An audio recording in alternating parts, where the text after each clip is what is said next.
함께 기도하시겠습니다. 사랑과 은혜가 풍성하신 아버지 하나님, 새 하루와 새 한 주를 또 주님 앞에 나와 은혜를 간구하며 시작하게 하심을 감사합니다. 아버지 하나님, 세상이 결코 줄 수 없는 평안을 주께로부터 얻어 이 험한 세상 속에, 험한 세상의 풍파 가운데 하나님, 주님을 온전히 바라고 주님의 그 붙드심 가운데 믿음으로 담대히 나아가기를 소원합니다. 하나님, 우리 평생의 걸음을 오늘도 인도하여 주시는 주님을 바라보니 말씀하여 주시고 그 말씀이 우리를 붙잡아 한 걸음 한 걸음 더 가까이 주님께 나아가게 하시오며 이 힘들고 어려운 때에도 믿음으로 담대히 어떤 어려움에도 무너지지 않고 매몰되지 않고 하나님으로 인해 기뻐하고 감사하는 귀하고 복된 날이 될 수 있도록 역사하여 주시옵소서. 특별히 이 시간 성령으로 임재하여 주셔서 크고 놀라운 이 평화가 말씀으로 인해 나의 마음과 영혼 깊은 곳에 새겨지게 하시고 그로 인해 얻은 새 힘으로 이 하루를 주와 동행하며 살아감에 부족함 없도록 이 시간 우리 모두와 함께하여 주시옵소서. 감사를 드리며 우리 구주 예수 그리스도의 이름으로 기도합니다. 아멘. 오늘 우리에게 주시는 하나님 말씀은 창세기 35장 27절부터 36장 8절까지 말씀입니다. 창세기 35장 27절부터 36장 8절까지 말씀입니다. 창세기 35장 27절부터 36장 8절까지 말씀을 제가 봉독해 드리겠습니다. 하나님의 말씀입니다. 야곱이 기럇 아르바의 마므레로 가서 그의 아버지 이삭에게 이르렀으니 기럇 아르바는 곧 아브라함과 이삭이 거류하던 헤브론이더라. 이삭의 나이가 180세라. 이삭이 나이가 많고 늙어 기운이 다함에 죽어 자기 열조에게로 돌아가니 그의 아들 에서와 야곱이 그를 장사하였더라. 에서 곧 에돔의 족보는 이러하니라. 에서가 가나안 여인 중 헷 족속 엘론의 딸 아다와 히위 족속 시브온의 딸인 아나의 딸 오홀리바마를 자기 아내로 맞이하고 또 이스마엘의 딸 느바요의 누이 바스맛을 맞이하였더니 아다는 엘리바스를 에서에게서 낳았고 바스맛은 르우엘을 낳았고 오홀리바바는 여우스의 얄람과 고라를 낳았으니 이들은 에서의 아들들이요 가나안 땅에서 그에게 태어난 자들이더라. 에서가 자기 아내들과 자기 자녀들과 자기 집의 모든 사람과 자기의 가축과 자기의 모든 짐승과 자기가 가나안 땅에서 모은 모든 재물을 이끌고 그의 동생 야곱을 떠나 다른 곳으로 갔으니 두 사람의 소유가 풍부하여 함께 거주할 수 없음이로라. 그들이 거주하는 땅이 그들의 가축으로 말미암아 그들을 용납할 수 없었더라. 이에 에서 곧 에돔이 세일산에 거주하니라. 아멘. 오늘 말씀은 이삭의 죽음 그리고 야곱과 에서의 분리를 전해주고 있습니다. 그런데 이것은 단순히 이삭의 죽음과 두 형제의 분리를 이야기하기 위함이 아닙니다. 아브라함에게서부터 시작된 믿음이 이삭에게 전해지고 이제 그 이삭이 죽으면서 이 믿음이 누구에게 계승되고 있는지를 보여주고 있는 것입니다. 27절부터 29절까지 이렇게 말씀합니다. 야곱이 기럇 아르바의 마므레로 가서 그의 아버지 이삭에게 이르렀으니 기럇 아르바는 곧 아브라함과 이삭이 거류하던 헤브론이더라. 이삭의 나이가 180세라. 이삭이 나이가 많고 늙어 기운이 다함에 죽어 자기 열조에게로 돌아가니 그의 아들 에서와 야곱이 그를 장사하였더라. 여기 기록된 말씀은 25장에서 아브라함의 죽음을 기록했던 것과 매우 비슷합니다. 25장에서도 이삭과 이스마엘이 아브라함을 함께 막벨라굴에 장사합니다. 그리고 곧바로 이스마엘의 족보가 먼저 기록되고 이어서 이삭의 족보가 기록됩니다. 오늘도 이삭의 죽음 직후에 에서의 족보가 기록되고 37장에 야곱의 족보가 기록됩니다.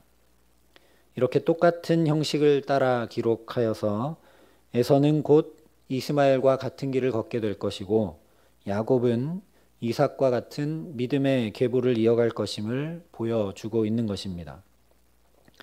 그래서 말씀이 기록이 되는데 오늘은 25장과 달리 에서가 왜 믿음의 계보를 잊지 못하고 있는지 그 이유를 밝혀주고 있습니다.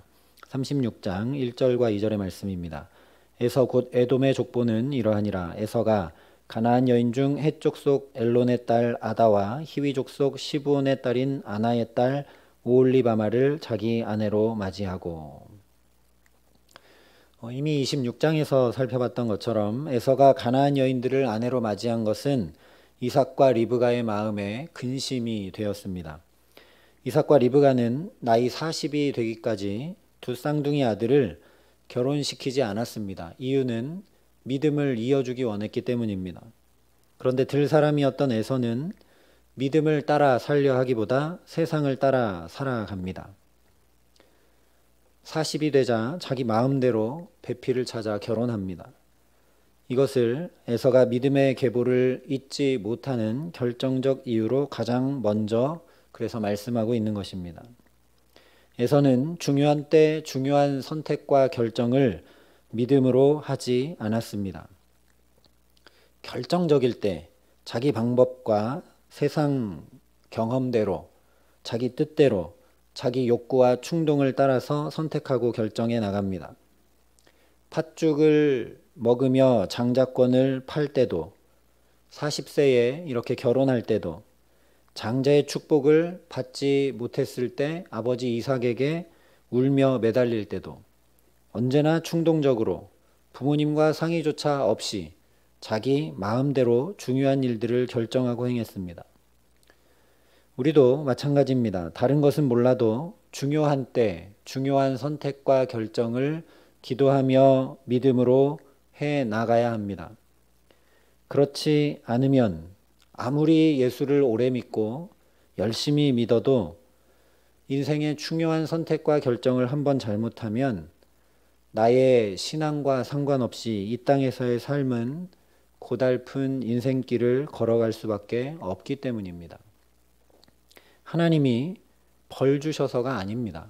로마서 1장에 이렇게 말씀했습니다. 하나님을 알되 하나님을 영화롭게도 아니하며 감사하지도 아니하고 오히려 그 생각이 허망하여지며 미련한 마음이 어두워졌나니 스스로 지혜 있다 하나 어리석게 되어라고 말씀을 합니다. 분명히 하나님을 알지만 하나님을 영화롭게 하기보다 자기 영광을 구하고 하나님께 감사하기보다 내가 행했다, 나의 의와 나의 능력을 따라 살아가면 결과로 생각이 허망해지고 마음은 어두워지고 스스로 지혜 있는 것 같지만 어리석게 된다는 것입니다. 이것이 바로 오늘 에서의 모습입니다. 그래서 3절에 이렇게 말씀했습니다. 또 이스마엘의 딸 느바요의 누이 바스맛을 맞이하였더니. 이미 이스마엘은 믿음의 계보에서 떨어져 나갔습니다. 그런데 에서는 이삭과 리브가가 자기가 가나안 여인들과 결혼한 것을 탐탁치 않게 여기고 동생 야곱은 그런 결혼하지 않도록 밧단아람으로 보내는 것을 보면서 믿음의 여인을 구하러 가는 것이 아니라 자기가 부모님과 상의도 없이 믿음의 선택을 하지 않고 자기 마음대로 결혼한 것을 회개한 것이 아니라 그저 가문의 여인을 구하러 한 번 더 갑니다. 그저 아브라함의 후손 중에 결혼하면 되겠구나. 그러니 이스마엘의 집에 가서 아내를 얻으면 되겠다. 이런 미련한 생각을 가졌다는 말씀입니다. 스스로는 지혜롭게 여겨서 부모님 마음을 이제 흡족히 해드릴 수 있을 줄 알았지만 그것이 오히려 더 어리석게 되어 믿음의 계보를 잊지 못한 가문에 자기가 편입하게 되고 말았다는 말씀입니다. 그러니 자연히 이삭의 죽음 이후에 믿음은 야곱으로 이어질 수밖에 없는 것입니다. 결국 6절이 이렇게 말씀합니다. 에서가 자기 아내들과 자기 자녀들과 자기 집의 모든 사람과 자기의 가축과 자기의 모든 짐승과 자기가 가나안 땅에서 모은 모든 재물을 이끌고 그의 동생 야곱을 떠나 다른 곳으로 갔으니. 어떻게 보면 굴러온 돌이 박힌 돌 빼내는 것 같은 일이 일어납니다. 야곱이 밧단 아람과 세겜에서 약 30년 보내는 동안 에서는 물론 세일에도 터전이 있었지만 여기 아버지 곁을 헤브론에서 지켰습니다. 그런데도 에서가 자기 스스로 동생 야곱을 떠나 다른 곳으로 갑니다. 에서가 지난 30년 동안 성숙하고 원숙하고 인격이 아름다워져서 아브라함이 롯에게 양보한 것처럼 돌아온 동생 야곱에게 양보하고 있는 것일까? 전혀 그렇지 않음을 성경이 말씀해 주고 있습니다. 7절 말씀입니다. 두 사람의 소유가 풍부하여 함께 거주할 수 없음이러라. 그들이 거주하는 땅이 그들의 가축으로 말미암아 그들을 용납할 수 없었더라. 에서가 스스로 떠나 다른 곳으로 간 이유를 두 사람의 소유가 풍부하여 함께 거주할 수 없음이기 때문이라고 말씀합니다. 그리고 땅이 그 가축으로 말미암아 그들을 용납할 수 없었다라고 말씀합니다. 이것은 그야말로 아브라함과 롯의 사건을 떠올릴 수밖에 없도록 하는 말씀입니다. 13장 6절에서 이렇게 말씀했었습니다. 그 땅이 그들이 동거하기에 넉넉하지 못하였으니 이는 그들의 소유가 많아서 동거할 수 없었음이니라. 오늘 7절 말씀과 똑같은 표현입니다. 함께 거주할 수 없고 땅이 용납할 수 없었다. 똑같은 표현을 사용합니다. 그런데 이런 상황과 환경 때문에 먼저 떠난 사람은 롯이었습니다. 오늘 36장에서도 먼저 떠난 사람이 에서입니다. 그러니 이것은 먼저 떠났던 롯이 믿음의 선택을 하지 못하고 세상적인 풍요를 따라 눈에 보이는 대로 소돔성으로 걸음을 옮겼듯이 에서 역시 믿음의 선택을 하기보다 눈에 보이는 대로 자기가 볼 때 살기 좋은 곳, 자기가 볼 때 살기 편한 곳, 세일로 걸음을 옮기고 있음을 보여주는 말씀입니다. 그래서 8절이 이렇게 말씀합니다. 이에 에서 곧 에돔이 세일산에 거주하니라. 말씀드렸듯이 에서는 야곱이 도착하기 전까지 아버지 이삭이 있는 헤브론과 세일 두 곳 모두 터전을 잡고 있었습니다. 그런데 야곱이 돌아오자 이제 아버지 이삭이 하나님 품에 안기게 되자 세일로 옮겨갔다는 것을 통해 에서가 이 세일에 더 마음을 두고 있었음을 알 수 있습니다. 그리고 성경이 이야기하고 있듯이 모든 소유와 재물과 또 짐승들을 다 끌어모아서 세일로 갑니다. 미리미리 거기로 갈 생각을 하고 있지 않았다면 이렇게 하기 어렵습니다. 헤브론은 아브라함이 막벨라 굴을 사고 아내 사라를 묻었던 곳입니다. 오늘 27절이 말씀하고 있듯이 아브라함과 이삭이 거류하던 땅입니다. 한마디로 믿음의 사람들이 살고 죽은 믿음의 땅이라는 말씀입니다. 그러나 에서는 그런 믿음의 땅에는 별로 관심이 없습니다. 기회가 딱 찾아오자 그저 롯처럼 자기가 살기 좋고 편한 곳으로 떠나버리고 맙니다. 이처럼 오늘 말씀은 야곱이 믿음의 대를 잇게 되는 이유들을 분명하게 보여줍니다. 동시에 하나님의 말씀이 어떻게 성취되고 있는지를 보여줍니다. 리브가가 임신했을 때 이렇게 하나님께서 말씀하셨습니다. 이 족속이 저 족속보다 강하겠고 큰 자가 어린 자를 섬기리라. 또 이삭이 에서를 축복할 때 이렇게 축복했습니다. 너는 칼을 믿고 생활하겠고 내 아우를 섬길 것이며. 이 말씀 그대로 이 땅이 둘을 용납하지 못하자 에서가 야곱을 섬기며 먼저 스스로 떠나고 스스로 자리를 내주고 있다라는 것입니다. 그러니 하나님의 말씀을 따라 사는 것이 얼마나 중요한지 또 확인하게 됩니다. 야곱은 실수했고 욕심으로 살 때도 있었고 하나님을 까맣게 잊은 채로 살 때도 있었습니다. 그러나 야곱은 언제나 중요한 선택과 결정을 하나님 앞에 믿음으로 해 나갔습니다. 결혼할 때 그랬고 라반의 집을 떠나올 때 그랬고, 에서를 만나 화해할 때 그랬고, 세겜을 떠나 다시 베델로 올라갈 때 그랬고, 언제나 실수하고 넘어지고 멈추고 잘못하고 쓰러질 때가 많지만 언제나 중요한 때는 하나님께 매달리고 하나님의 말씀을 따라 움직였습니다. 그러자 그가 정말 좌충우돌하고 우여곡절이 많지만 그의 삶에 말씀이 정말 그대로 이루어집니다. 야곱이 움켜쥐는 것과는 비교할 수 없는 사랑으로 하나님께서 야곱을 움켜줘 붙들고 계심을 경험하게 됩니다. 죽이려고 했던 형 때문에 집을 떠났는데 그 죽이려고 했던 형이 이제는 스스로 양보하고 자리를 내주는 기적이 일어납니다.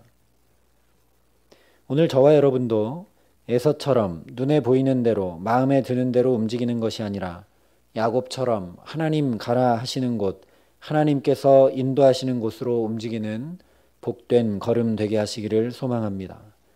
그래서 정말 그렇지 않을 것 같던 사람들이 내게 자리를 양보하고 내주고, 그럴 수 없을 것 같던 사람들이 우리를 돕고 섬기는 하나님의 일들을 오늘 또 경험해 나가는 축복 주시기를 간절히 기도합니다.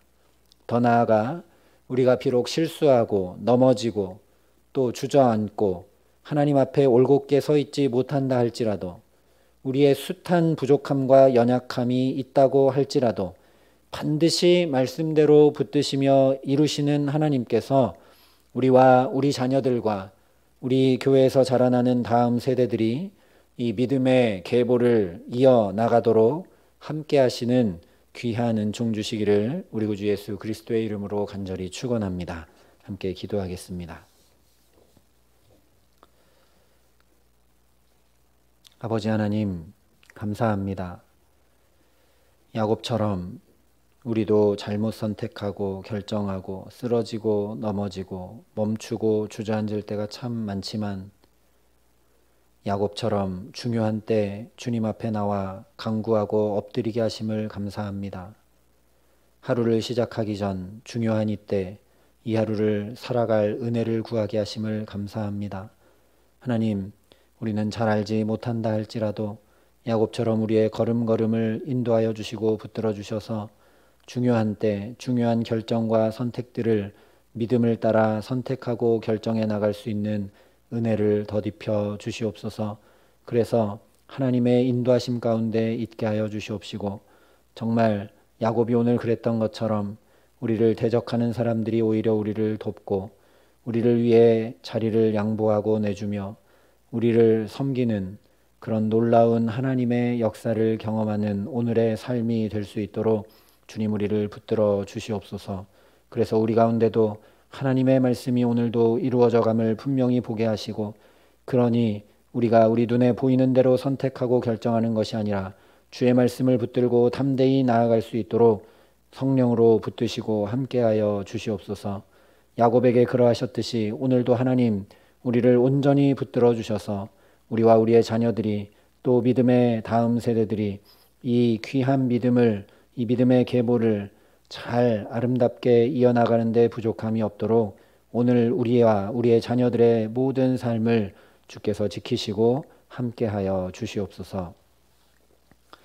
이제는 친히 우리의 구원자 되신 우리 구주 예수 그리스도의 은혜와 그 독생자 예수를 아낌없이 내어주신 아버지 하나님의 놀라우신 사랑하심과 오늘도 우리가 주를 바라보며 말씀을 의지하여 우리의 믿음의 걸음을 내어디딜 수 있도록 우리를 붙드시는 성령 하나님의 교통하시고 역사하심이 여기 머리 숙여 주 앞에 먼저 기도하고 중요한 때 먼저 엎드리는 거룩한 주의 성도들 가운데, 또 사랑의 빛교회 모든 교우들 가운데, 이 나라 이 민족 가운데 이 귀한 복음을 오늘도 세계 만방에 전하시는 선교사님들 가운데 이제로부터 영원토록 함께 하시기를 간절히 축원하옵나이다. 아멘.